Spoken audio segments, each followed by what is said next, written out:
د قیامت په ورځ به ځینې انسانان زارۍ کوي او نارې به وهي چې یا لیتنی قدمت لحیاتي، ای کاش زه بېرته دنیا ته ژوند ته ستون کړی شوی وای.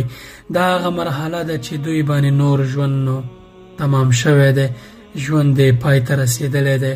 هغه امکانات، هغه فرصتونه، هغه ټول ژوند چارې چې درلودې هغه پرې خلاصې شوې، د یو بل ژوند ته ورغلی وي چې هلته پوهېږي چې څومره ژوند یې له لاسه ورکړی دی، څومره فرصتونه، څومره امکانات یې ضایع کړي دي.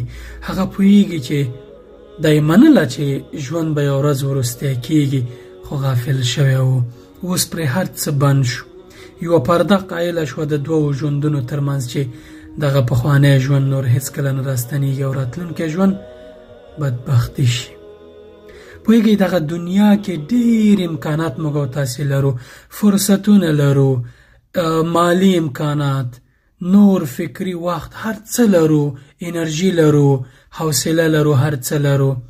خو انسان غافله چې دا هر څه په ساعت تېریو، په ګپ شپونو او په بې پروایۍ تېر کړي. خو کله چې هلته ځي بیا ورته معلومیږي چې عمر یې ضایع کړی دی او ژوند یې برباد کړی دی.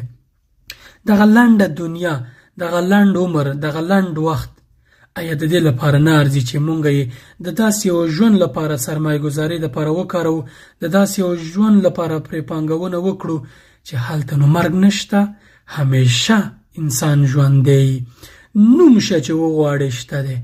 تر ټولو ښه والی دا چې غم نشته، خفګان نشته، تشویش نشته، ټول خوشحالي، ټول سکون او ټول نعمتونه هلته شته.